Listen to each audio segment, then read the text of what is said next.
하나님 말씀은 역대하 10장입니다. 1절부터 우리 19절까지 교독하겠습니다. 르호보암이 세겜으로 갔으니 이는 온 이스라엘이 그를 왕으로 삼고자 하여 세겜에 이르렀음이더라. 르밧의 아들 여로보암이 전에 솔로몬의 왕의 낯을 피하여 애굽으로 도망하여 있었더니 이 일을 듣고 여로보암의 애굽에서부터 돌아오매 무리가 사람을 보내어 그를 불렀더라.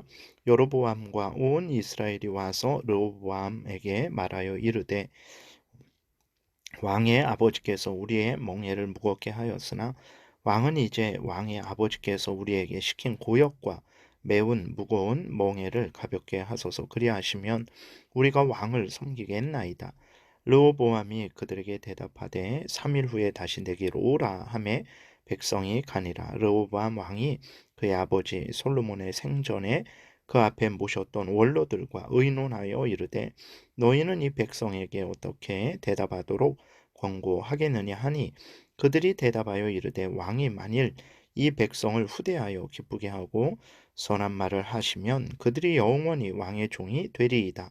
하나 왕은 원로들이 가르치는 것을 버리고 그 앞에 모시고 있는 자기와 함께 자라난 젊은 신하들과 의논하여 이르되 너희는 이 백성에게 어떻게 대답하도록 권고하겠느냐.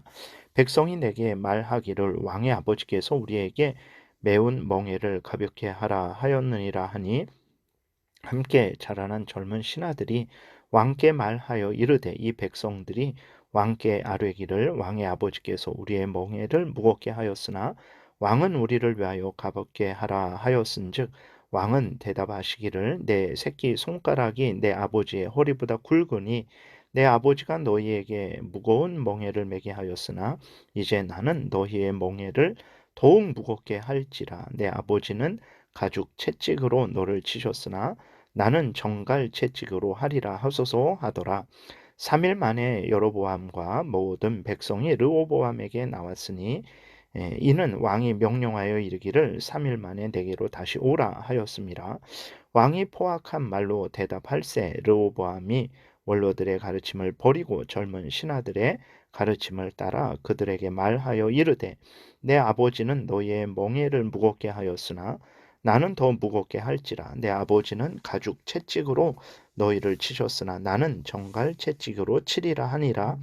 왕이 이같이 백성의 말을 듣지 아니하였으니 이 일은 하나님께로 말미암아 난 것이라.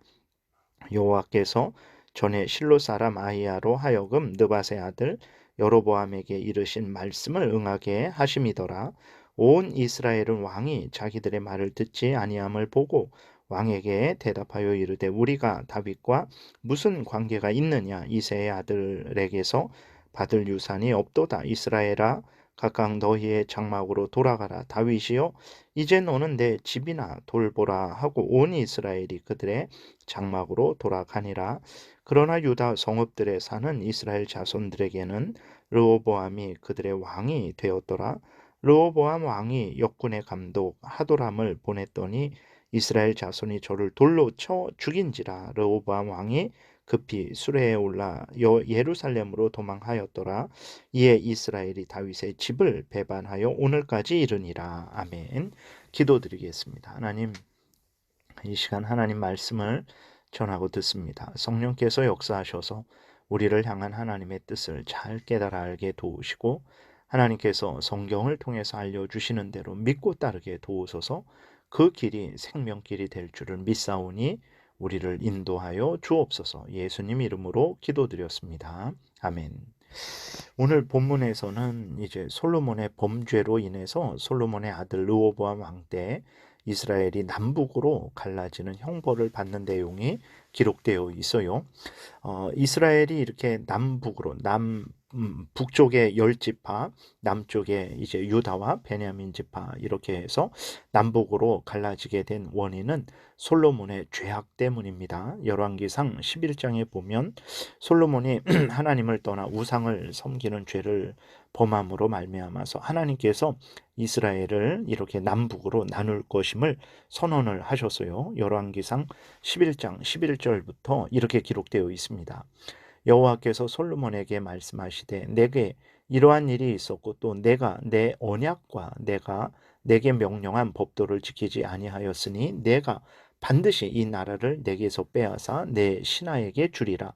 그러나 내 아버지 다윗을 위하여 내 세대에는 이 일을 행하지 아니하고 내 아들의 손에서 빼앗으려니와 오직 내가 이 나라를 다 빼앗지 아니하고 내 종 다윗과 내가 택한 예루살렘을 위하여 한 지파를 내 아들에게 주리라 하셨더라라고 이렇게 기록이 되어 있습니다. 그러니까 어, 지금 이렇게 오늘 본문에서 우리가 살펴본 대로 그 북쪽의 열 지파들이 연합해서 여로보암을 앞에 세워서 이제 남쪽 유다의 그 다윗의 자손이죠.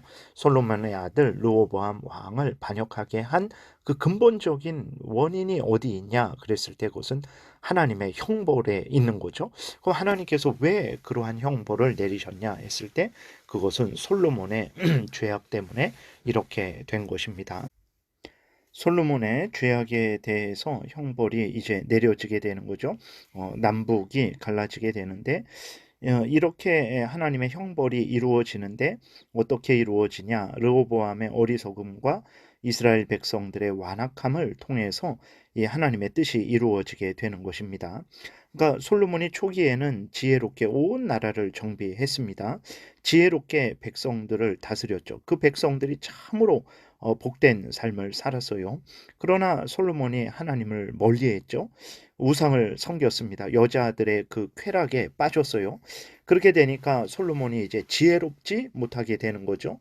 능력이 없게 되는 것입니다. 그래서 초기에는 이스라엘 백성들을 복되게 통치를 했는데 이제 솔로몬이 범죄하고 하나님을 멀리한 이후부터는 이스라엘 백성들에게 과도한 고역을 시키고 무거운 멍에 세금을 내게 했던 거예요. 이렇게 고역과 과도한 고역과 무거운 멍에에 시달리고 있었던 이스라엘 백성들은 르호보암이 새로운 왕이 되었을 때 고역과 무거운 멍에로부터 이제 해방시켜 달라고 가볍게 해달라고 그러면 충성할 것을 이제 맹세를 합니다. 그렇게 요구를 했는데 르호보암 왕은 어떻게 합니까? 어리석게도 고역과 무거운 세금을 가볍게 해주라는 원로들의 충고를 듣지 않고 오히려 더 짓밟고 억압하고 또 강력한 통치를 해야 된다라는 그 젊은 자신의 신하들의 말을 듣고 백성들의 요구를 거절하고 오히려 백성들을 위협합니다. 정치의 목적이 무엇입니까? 하나님이 왜 르호보암 왕을 이스라엘 남유다의 왕으로 세우셨습니까? 그것은 하나님을 경외하고 하나님의 뜻대로 통치하라는 거였죠. 그러니까 이스라엘 백성들로 하여금 하나님을 잘 섬기고 그 백성들이 평안하게 살아갈 수 있도록 통치를 하라고 르호보암 왕을 세운 거예요. 그런데 르호보암 왕은 오히려 백성들을 더욱 괴롭게 하는 그러한 하나님의 뜻과 반대되는 통치를 하는 거죠. 그리고 하나님께 물어야 되는데 이제 사람들에게만 묻는 거예요. 물론 이제 그 신하들의 역할이 그러한 일입니다. 그러니까 당연히 그 사람들에게 물어야 되죠. 그러나 최종적으로는 하나님을 의지해야 되는 거예요. 사람들이 아무리 나이든 신하들일지라도 잘못 판단을 할 수도 있는 것이기 때문에 어쨌든 신하들의 의견을 듣고 살아계신 하나님 앞에 물어야 되는 거예요. 우리들도 마찬가지입니다. 우리들도 우리 주변에 사람들의 그 조언을 중시해야 됩니다.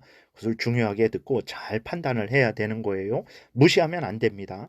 그런데 그렇다고 해서 하나님을 의지하지 않아도 된다라고 생각해서는 안 됩니다. 그러니까 사람들의 의견을 존중하고 그들의 조언을 새겨 듣되 최종적으로는 우리가 하나님의 말씀에 근거해서 판단을 해야 된다라는 것을 우리는 잊지 말아야 되겠습니다.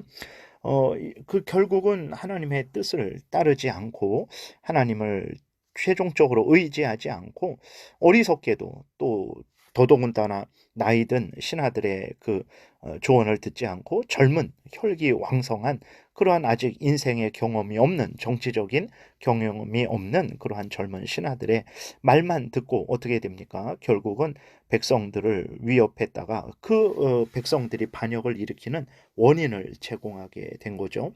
그리고 또 백성들의 반역도 이제 이스라엘이 둘로 나뉘게 되는 그러한 원인이 되는 것을 우리는 또 보게 됩니다. 자신들의 요구가 들어주지 않았을 때 다시 르호보암 왕에게 부탁하고 평화를 추구했어야 되는데 백성들은 자신들의 요구가 받아들여지지 않자마자 바로 유다 지파 르호보암 왕인데도 불구하고 반역을 행하게 되는 거죠. 여로보암을 세워서 이제 그 다른 나라를 세우게 되는 거죠. 이도 하나님을 대적하는 죄악인 것입니다. 왜 그렇습니까?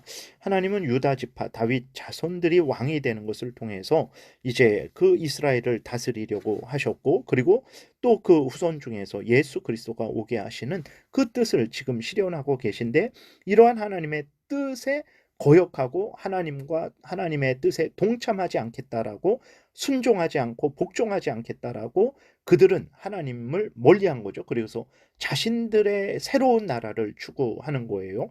이것은 하나님을 대적하는 악한 죄악인 것이죠. 이렇게 이스라엘이 나뉘게 된 인간적인 원인은 르호보암 왕의 어리석음, 또 이스라엘 백성들의 악함인 것을 우리는 보게 되는 것입니다. 그러므로 우리는 참 하나님 앞에서 지혜로워야 되는 거죠. 하나님 앞에서 지혜로운 것은 무엇입니까?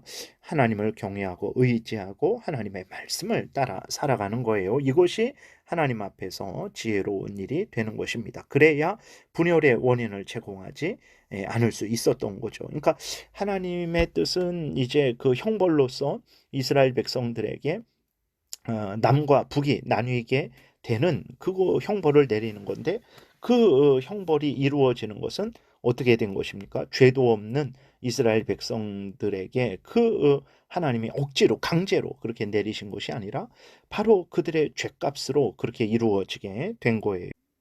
우리가 여기서 발견하게 되는 것은 모든 인간들이 당하는 그 재앙의 그 원인은 바로 하나님이 아니라 인간 자신들의 그 죄 때문이라는 것을 우리가 발견하게 되는 거죠. 그러니까 나라가 나누어지게 되는 형벌을 받은 것도 솔로몬의 죄악 때문에 그런 거죠.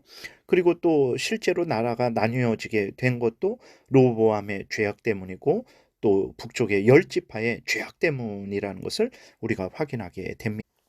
그래서 우리가 이 땅에서 살아가면서 수많은 그러한 재앙을 당하게 되는데, 우리는 분명히 그 명심해야 됩니다. 그 재앙의 원인을 하나님께 돌려서는 안 돼요. 그 재앙의 원인은 우리의 죄로 인한 하나님의 형벌로서 오게 되는 거예요. 그러니까 우리의 죄 때문에 재앙이 있는 거예요. 공의로우신 하나님이 우리의 죄 때문에 우리가 범죄했기 때문에 그 재앙을 형벌로 주시는 것입니다. 그렇기 때문에 재앙의 원인을 하나님께 돌려서는 안 되고 우리 자신에게 돌려야 되는 거예요. 물론 하나님이 이제 우리를 연단하시기 위해서 우리가 이제 그 죄를 범죄하지 않았음에도 불구하고 우리에게 재앙을 내려 주실 수도 있습니다. 욥과 같은 경우가 그런 거죠. 욥이 특별히 범죄하지 않았음에도 불구하고 하나님이 무서운 재앙을 내리셨어요. 그러나 그럴지라도 우리가 무죄한 것은 아니라는 것을 우리가 명심해야 되는 것입니다. 그러니까 어떤 특별한 재앙을 받을 만한 그러한 특별한 범죄를 저지르지 않았을지라도 우리에게는 여전히 하나님의 공의의 형벌을 받아 마땅한 죄성이 있다라는 것은 우리가 잊지 말아야 되겠습니다. 그렇기 때문에 우리가 항상 깨어서 하나님을 경외하고 하나님의 말씀에 근거하며 또 하나님의 말씀을 거역하는 그 죄를 미워하고 버리는 그러한 신앙생활을 열심으로 해야 되겠습니다. 기도드리겠습니다. 살아계신 하나님 감사합니다. 하나님 앞에 온전히 설 수 있는 자가 누구이겠습니까? 하나님, 그러므로 우리가 더 예수 그리스도를 의지하게 도우시고 우리 마음대로 살아가는 것이 아니라 항상 성경에 근거한 생각과 말과 행동을 하게 도우소서. 죄는 미워하고 버리게 도우시고 혹시라도 범죄했으면 속히 회개하고 돌이키게 도우소서. 예수 그리스도의 이름으로 기도드렸습니다. 아멘.